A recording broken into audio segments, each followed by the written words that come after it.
వక్రతుండ మహాకాయ సూర్యకోటి సమప్రభా నిర్విఘ్నం కురు మే దేవా సర్వకార్యేషు సర్వదా. గురు బ్రహ్మా గురుర్విష్ణు గురుర్దేవో మహేశ్వరః గురుః సాక్షాత్ పరబ్రహ్మ తస్మై శ్రీ గురవే నమః. శరదా శరదాంభోజ వదనా వదనాంబుజే సర్వదా సర్వదాస్మాకం సన్నిధిః సన్నిధిం క్రియాత్. శాంతాకారం భుజగశయనం పద్మనాభం సురేశం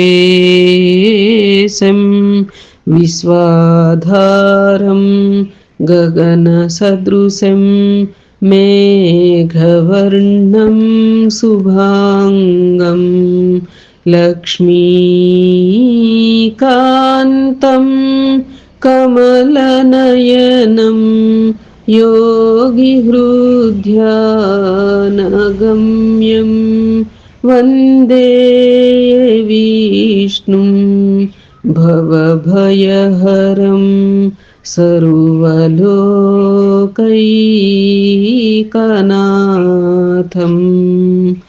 ఓం గం గణపతయే నమః. సద్గురవే నమః. శ్రీమహాసరస్వత్యై నమః.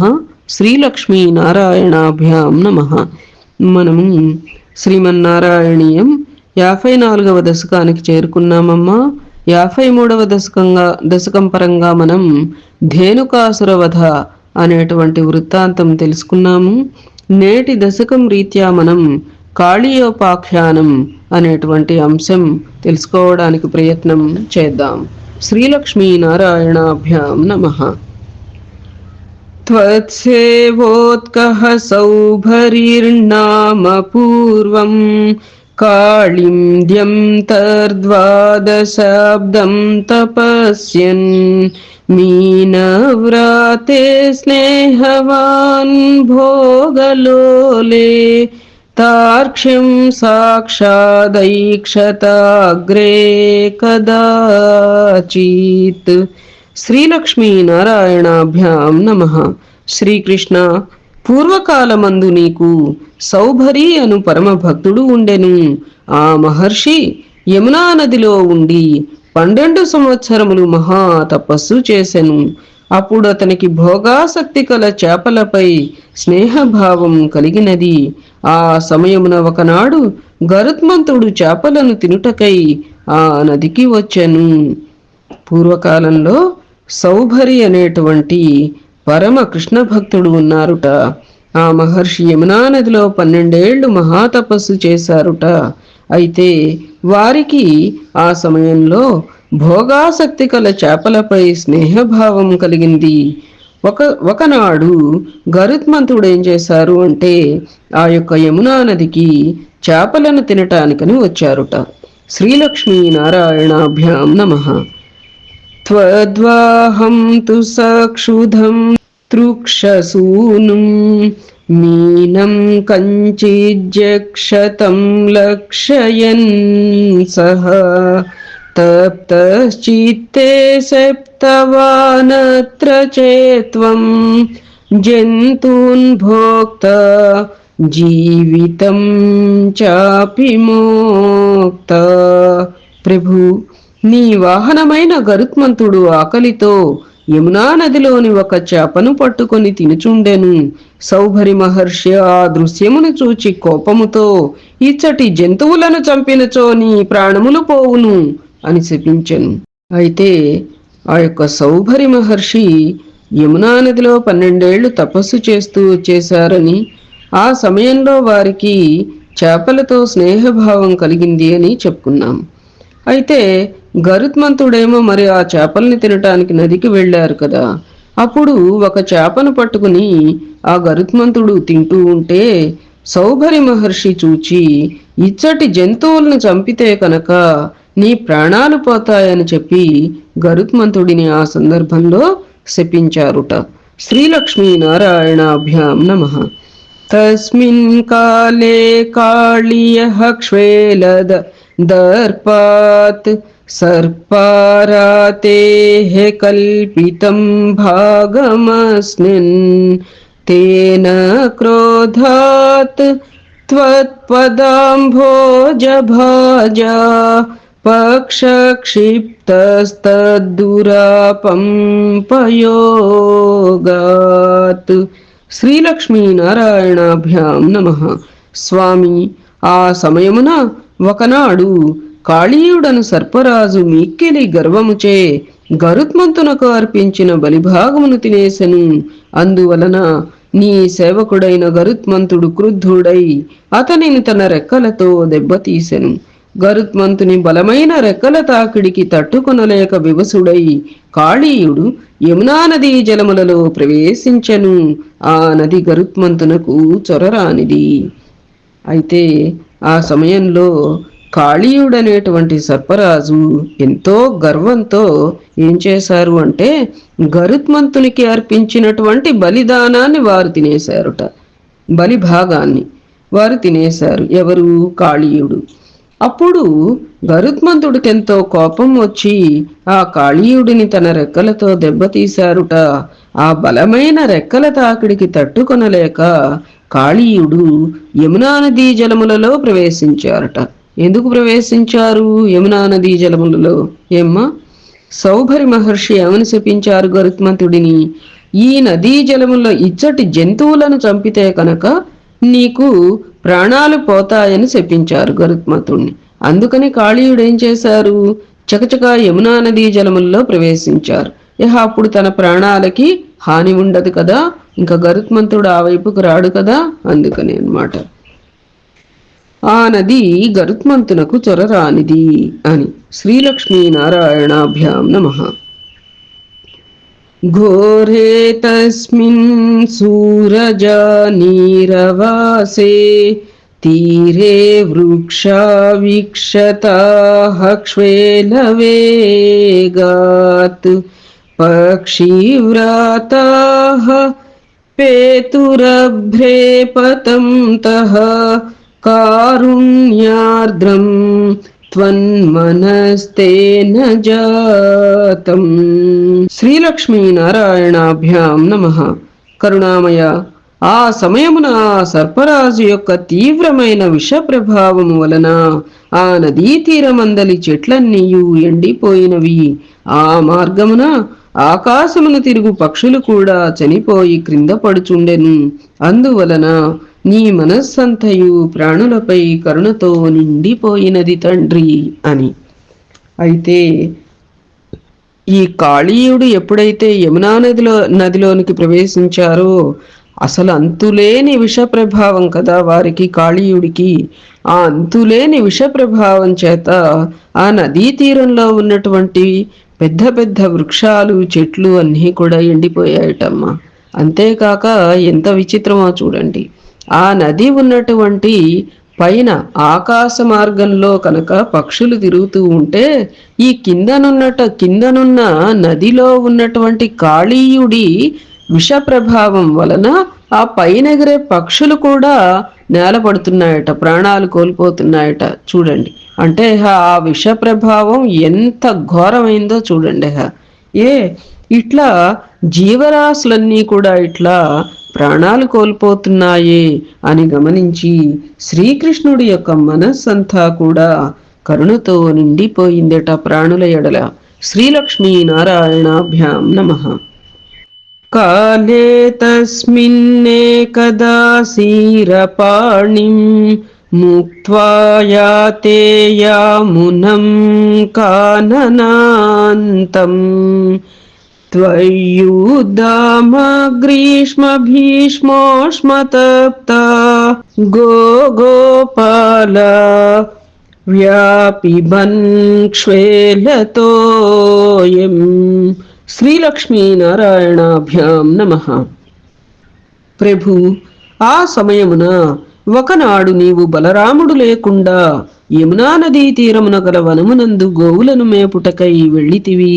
అది గ్రీష్మ ఋతువు అగుట వలన తీవ్రమైన తాపమునకు మిక్కిలి దప్పికగొని గోవులు గోపాలురు యమునా నదిలోని విషపూరితములైన జలములను త్రావిరి. అది అయితే ఆ సమయంలో ఒకనాడు బలరాముడు కూడా లేకుండా శ్రీకృష్ణుడు యమునా నదీ తీరమున గల వనముల యందు గోవులను మేపటానికని వెళ్ళారుట అమ్మ. అదేమో గ్రీష్మ ఋతువు, అంటే మండు వేసవి కాలం అన్నమాట. ఆ గ్రీష్మ ఋతువు వలన తీవ్రమైన దాహం కొని దప్పికగొని గోవులు గోపాలురు యమునా నదిలోని విషపూరితమైన జలములను త్రావిరి. వారికి అందులోకి కాళీయుడు ప్రవేశించాడు అనేటువంటి విషయం తెలియదు కదా పాపం. అందుకని ఆ నదీ జలాలను త్రాగారుట. శ్రీలక్ష్మీ నారాయణాభ్యాం నమః. నస్యజ్జీవాన్ విచ్యుతాన్ క్ష్మాతలేతాన్ విశ్వాన్ పశ్యన్నచ్యుతా త్వం దయార్ద్రః ప్రాప్యోపాంతం జీవయామాసి తద్రాక్ పీయూషాంభో వర్షిభిః శ్రీకటాక్షైః. శ్రీలక్ష్మీ నారాయణాభ్యాం నమః. అచ్యుత, యమునా నదిలోని నీరు త్రాగి ఆవులు గోపాలకులు మొదలైన వారు ప్రాణములను కోల్పోయి భూమిపై పడిపోవుటను చూచి నీ మనస్సంతయు జాలితో నిండిపోయెను. వెంటనే నీవు యమునా నదీ తీరమునకు చేరితివి. అమృతధారలను వర్షించు నీ కృపా కటాక్షముల చేత ఆ జీవులందరూ బ్రతికించితివి. అది యమునా నదిలోని నీరు త్రాగి పాపం ఆవులు గోపాలకులు మొదలైన వారందరూ కూడా ప్రాణాలని కోల్పోయి భూమిపై పడిపోవటం చూచి ఆ యొక్క కృష్ణ భగవానుడికి మనస్సంతా కూడా జాలితో నిండిపోయిందిట అమ్మ. వెంటనే యమునా నదీ తీరానికి చేరాడుట. అమృతధారలను వర్షించు నీ ఆయన యొక్క కృపా కటాక్షాల చేత ఆ యొక్క చచ్చిపోయిన వారందరూ కూడా, అంటే గోవులని గోపాలకులని కూడా వెంటనే బ్రతికించాడుట. పరమాత్మ ఎలా బ్రతికించారు? తన యొక్క కృపా కటాక్ష వీక్షణాలచే వారందరి కూడా పునర్జీవాన్ని పొందారన్నమాట. శ్రీలక్ష్మీ నారాయణాభ్యాం నమః. కిం కిం జాతో హర్షవర్షాతిరేకః సర్వాంగేష్విత్యుత్థితా గోపసంఘాః దృష్ట్వాగ్రే త్వాం త్వత్కృతం తద్విదంత స్వామాలింగన్ దృష్టనానా ప్రభావాః. శ్రీలక్ష్మీ నారాయణాభ్యాం నమః. మా శరీరమందంతటను చెప్పరాని సుఖమెట్లు కలిగినది, ఇది గొప్ప వింత అని గోపాలకులు తమలో తాము అనుకునిరి. తరువాత వారికి నీ దివ్య ప్రభావం తెలిసియున్నందువలన ఇది ఎంతయు నీ యొక్క అనుగ్రహం వలననే జరిగినది అని గుర్తించి మహానందముతో నిన్ను కౌగలించుకొనిరి తండ్రి అని. చూడండి, అసలు ఎప్పుడైతే ఆ గోవులని గోపాలకులని బ్రతికించారో వెంటనే ఆ గోపాలకులంతా ఏమనుకుంటున్నారుట, ఈ యొక్క మా శరీరమందంతా కూడా ఇంత చెప్పరాని సుఖం ఎట్లు కలిగినది అంటే ఒక అద్భుతంగా వాళ్ళకి తెలిసిపోతుంది కదా, శరీరానికి ఏదో మంచి జరిగింది అనేటువంటిది అని. ఇది ఎంత గొప్ప వింత అని తమలో తాము అనుకుని మరలా ఆ యొక్క కృష్ణ ప్రభావం తెలిసి ఉన్నందువలన ఇదంతా కూడా ఆ స్వామివారి అనుగ్రహం వలనే జరిగిందని గుర్తించి గొప్ప ఆనందముతో వచ్చి ఆ యొక్క కృష్ణ పరమాత్మని కౌగలించుకున్నారుట అమ్మ గోపాలకులందరూ. శ్రీలక్ష్మీ నారాయణాభ్యాం నమః. గావశ్చైవం లబ్ధ జీవా క్షణేవ స్ఫీతానందాస్త్వాం చ దృష్ట్వా పురస్తాత్ ద్రాగావవృః సర్వతో హర్షభాష్పం వ్యాముంచంత్యో మందముద్యన్నినాదాః. శ్రీలక్ష్మీనారాయణాభ్యాం నమః. దేవా, ఇట్లే నీ అనుగ్రహ దృష్టి వలన ఆవులు కూడా బ్రతికినవి. వాటికి ఎదురుగా నీవు ఉండుటచే ఆనంద భాష్పములను కార్చుచు మెల్లగా అంబారవములను గావించుచు నీ చుట్టూ చేరినవి తండ్రి అని. చూడండి, ఆ యొక్క అనుగ్రహ దృష్టి వలన ఆవులు కూడా బ్రతికాయి కదా అమ్మా. ఇక్కడ అమ్మా ఈ శ్లోకంలో చూసుకోండి, అది గావశ్చైవం అనాలి. మరి వేరే పావొత్తుగా అట్లా కనపడుతోంది, దీనిలో చూసుకోండి. గావశ్చ ఏవం అంటే ఆవులు కూడా అని. ఆవులు కూడా బ్రతికినవి. అయితే వాటికి ఎదురుగా కృష్ణ పరమాత్మ ఉండేటప్పటికీ ఆనంద భాష్పాలని కారుస్తూ మెల్లగా అంబా అంబా అంటూ ఆ యొక్క కృష్ణ పరమాత్మ చుట్టూ చేరాయట అమ్మ ఆ ధేనువులన్నీ కూడా. శ్రీలక్ష్మీ నారాయణాభ్యాం నమః.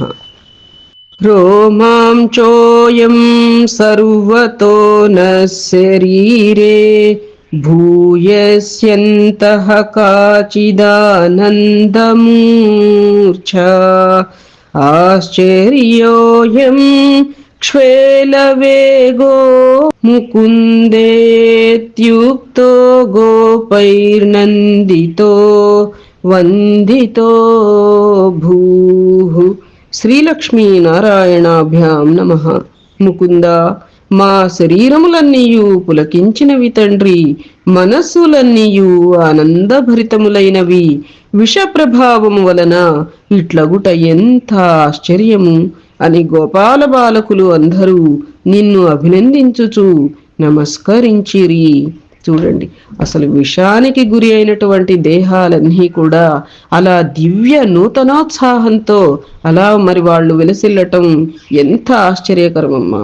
అందుకని మా శరీరాలన్నీ పులకించాయి, మనస్సులన్నీ కూడా ఆనందభరితములైనవి. అవును, మరి అక్కడ మళ్ళీ పునర్జీవితాన్ని ప్రసాదించింది ఎవరక్కడ? కృష్ణ పరమాత్మ. కాబట్టి ఎప్పుడైతే ఆ పరమాత్ముడి చేత వాళ్ళు పునర్జన్మని పొందారు, మరి మనస్సు కూడా వెంటనే పులకించటం సహజం కదా అమ్మా. అట్లా మా మనస్సులన్నీ ఆనందభరితాలైనాయి, మా శరీరాలన్నీ పులకించాయి. విష ప్రభావం వలన ఇలా అవటం ఎంత ఆశ్చర్యం తండ్రి అని గోపాల బాలకులు అందరూ కూడా ఆ యొక్క పరమాత్ముడిని అభినందిస్తూ నమస్కరించారుట అమ్మా. శ్రీలక్ష్మీ నారాయణాభ్యాం నమః. ఏవం భక్తాన్ముక్త జీవానపి త్వం ముగ్ధాపాంగైరస్తరోగాంస్తనోషి తాదృగ్భూతస్ఫీతకారుణ్య భూమా రోగాత్పాయా వాయుగేహాధివాస. శ్రీలక్ష్మీ నారాయణాభ్యాం నమః. స్వామి వాయుపురాధీశ, ప్రాణములను కోల్పోయిన నీ భక్తులను నీ కృపాకటాక్షములచే ఇట్లు బ్రతికించితివి తండ్రి. అంతేకాదు, నిన్ను సేవించడి వారి రోగములనన్నింటినీ తొలగించెదవు కనుక దయామయుడవైనవో ప్రభు, నాపై కృపదలచి నా రోగములను కూడా రూపుమాపుము తండ్రి అని మనందరి అనారోగ్య బాధలని కూడా ఆ యొక్క పరమాత్ముడు రూపుమాపాలి అని అందరం నమస్కారం చేసుకుందాం. ఏమ్మా? శ్రీలక్ష్మీ నారాయణాభ్యాం నమః. కాళియోపాఖ్యానం మను 54వ దశకం సమాప్తం. ఏతత్ఫలం సర్వం సద్గురుచరణారవిందార్పణమస్తు. సద్గురవే నమః. శ్రీమాత్రే నమః. శ్రీలక్ష్మీ నారాయణాభ్యాం నమః. నారాయణ నారాయణ గోవింద, శ్రీమన్నారాయణ నారాయణ గోవింద, నారాయణ నారాయణ గోవింద, లక్ష్మీనారాయణ నారాయణ గోవింద, నారాయణ నారాయణ గోపాల, శ్రీమన్నారాయణ నారాయణ గోపాల, నారాయణ నారాయణ గోపాల, లక్ష్మీనారాయణ నారాయణ గోపాల. శుభం భవతు.